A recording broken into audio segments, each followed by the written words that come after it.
Nevrozên me wek serhildanê ne, nevrozên me wek dawxazên azadiyê ne, em nevrozê da xwe bigînin hev, yekîtiya xwe pêk bînin û em binên nevrozê xwe wek festîvalekî, wek girseyî, wek festîvaleke netewî pîroz bikin.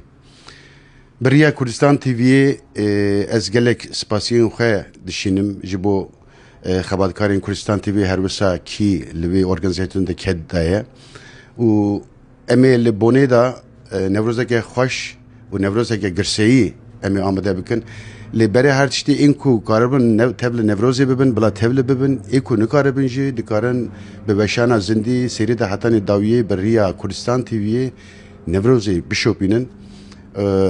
Bi rastî nevroza îsal gelek girîng e. Yani wekek me got em şertên awarte da derbas dibin. Em dibêjin gelê me yê hêja werin em bi hevra nevroza xwe, nevroza yekîtiyê pîroz bikin û em hemû cîhanê bidin nîşandan ku em bêjin me yekîtiya xwe pêk hanê êdiyê daxwaziyê me û hêviyê me mezintirin. Nevroza we pîroz be.